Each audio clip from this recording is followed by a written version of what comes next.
Welcome to Vanajamani kitchen. இப்போ நான் பீக்கங்காய் தோல் வச்சு துவையல் பண்ண போகிறேன். அதுக்கு இந்த பீக்கங்காயை இந்த ஓரம் இருக்கிறதெல்லாம் சீவி எடுத்துடணும். உள்ளுக்குள்ளே இருக்கிறத கொஞ்சம் வெள்ளை பகுதியாக சீவி எடுத்து அரிஞ்சு வச்சு வதக்கி துவையல் அரைக்கணும். துவையலுக்கு தேவையான பொருட்கள் காட்டுறேன், பார்க்கலாம் வாங்க. பீக்கங்காயை நான் சொன்ன மாதிரி தோல் சீவி இது போல் அரிஞ்சு எடுத்து வச்சுருக்கேன். 10 மிளகா, கொஞ்சம் புளி, தேவையான அளவு உப்பு, பீக்கங்காய் தோல் வதக்க 1 ஸ்பூன் எண்ணெய், தாளிக்க கடுகு உளுத்தம் பருப்பு. இப்போ பீக்கங்காய் தோலை வதக்கணும், மிளகாயை வறுக்கணும். வானல் காஞ்சிடுது, 1 ஸ்பூன் எண்ணெய் போட்டுக்கிறேன். எண்ணெய் காயட்டும்.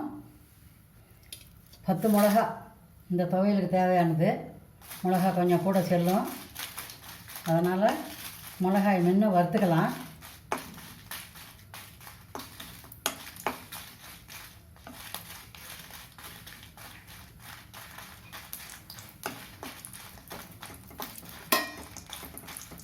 மிளகா வறுத்தது போதும்.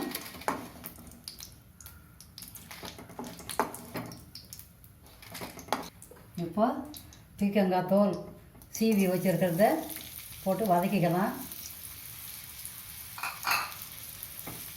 இந்த பச்சை கலர் மாறுற வரைக்கும், லேசான மஞ்சள் நிறம் வரும், அது வரைக்கும் வதக்கணும்.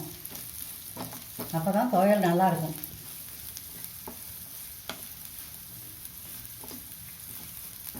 வதக்கிறதுக்கு இந்த எண்ணெயே போதுமானது. பீக்கங்காய் தோல் வதங்க கொஞ்சம் நேரம் ஆகும், நிதானமாக வதக்கணும். இது போல் கலர் மாறுற வரைக்கும் வதக்கணும். வதங்கிறது போதும், எடுத்துக்கலாம். வதக்கிறது போதும், கலர் மாறிடுது. வதக்கும்போது வாசனை வந்துடுது. மிளகாய் எண்ணெயில் வறுத்து வச்சாச்சு, இந்த தோலும் எண்ணெயில் வதக்கியாச்சு.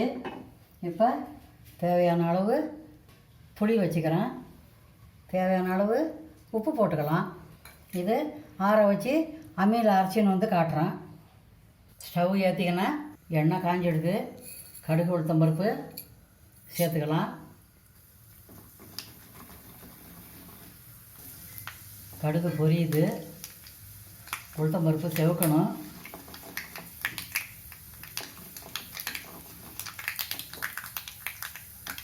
போதும், ஸ்டவ் ஆஃப் பண்ணிக்கிறேன்.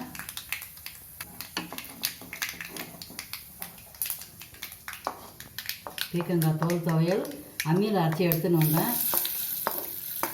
அரைச்சி கொட்டிக்கலாம். அம்மியில் அரைச்சாதான் துவையல் நைஸாக இருக்கும், டேஸ்ட்டாகவும் இருக்கும். நீங்களும் இது போல் அம்மியில் அரைச்சி சாப்பிட்டு பாருங்கள். இந்த வீடியோ உங்களுக்கு பிடிச்சிருந்தா லைக் பண்ணுங்கள், கமெண்ட் பண்ணுங்கள், ஷேர் பண்ணுங்கள். தேங்க்யூ.